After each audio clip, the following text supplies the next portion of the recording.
বলো, আমি সব তোমাকে খাওয়াবো। বরং আমি সব খাই, আপনি ভালোবেসে যা খাওয়াবেন আমি তাই খাবো। বাহ বাহ, আপনি ভালোবেসে যা খাওয়াবেন আমি তাই খাবো। কেন গো? তোমার মনে যা ইচ্ছে আছে বড় মাকে সব খুলে বলো, সব স্বাদ আজে পূর্ণ হয়ে যাবে।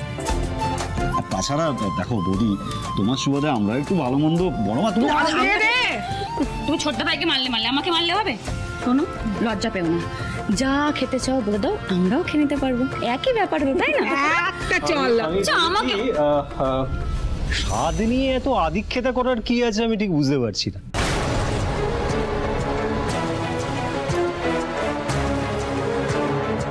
আপনাদেরও তো ভাবা উচিত যে আপনাদের বাড়ির মেয়ে রাইমা, ওর মনে কতটা কষ্ট হচ্ছে সেসব নিয়ে তো কারোর কোনো ভাবনা নেই দেখছি, তাই না? ঠিক বললাম তো? ও মা, এতে আবার বোঝার কি আছে?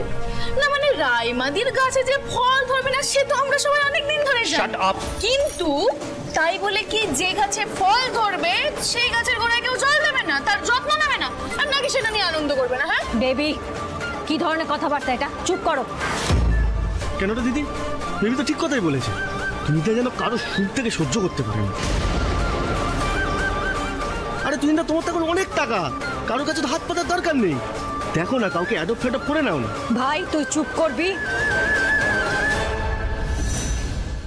শোনো বেবি, কারোর দিকে একটা আঙুল তুললে না বাকি 4টে আঙুল নিচের দিকে থাকে, ঠিক আছে? আমরা তো এতদিন তোমায় কেউ প্রশ্ন করিনি, তোমারও তো অনেক দিন বিয়ে হয়েছে, যে তুমি কেন মা হতে পারোনি। এই একদম মুখ সামলে কথা বলবে, আমি কিন্তু ছাড়া কাপড় কেচে আবার পরিয়ে দেব। ফালতু একটা থার্ড ক্লাস মেয়ে কোথাকার। রাইমা, তুই কেন কথা বাড়াচ্ছিস? আমি কি করলাম ছোটদা ভাই? তুই তো দেখতে পেলি যে ও নিজেই আমার পায়ে পা দিয়ে ঝগড়া করছে। রাইমা, বেবি আর ভাইয়ের হয়ে আমি তোমার কাছে ক্ষমা চাইছি, ক্ষমা করে দাও ওদের। আর থাক থাক বড় বৌদি, তোমাকে আর নাটক করতে হবে না। তুমি তো সবসময় সবকিছু নিয়ে অনেক নাটক করেছো, আর নাটক করে করে নিজের ভাই আর ভাইয়ের বউকে তো অনেক গার্ড করো। এক মিনিট, তুই বৌদির সাথে এরকম ভাবে কথা বলছিস কেন? তো কি করবো আমি? আমার আর কিছু ভালো লাগছে না রে। আমার জন্য ঝগড়া হচ্ছে তো, আমার জন্য আমার জন্য ঝগড়া হচ্ছে। ঠিক আছে, আমি থাকবো না এখানে। আরে রাইমা, তুমি সাবধানে অফিসে যাও। তুই ভেতরে যা।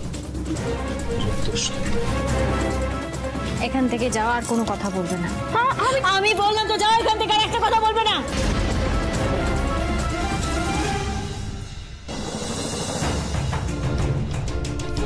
বড় মা, আমি বলছিলাম এদিকের কাজগুলো তোমরা সামলাও, আমি একটু আমার কয়েকটা কাজ আছে সেরে আসছি। তা তুই কি রুদ্রকে আনতে যাচ্ছিস? তার তো অনেক দেরি রে।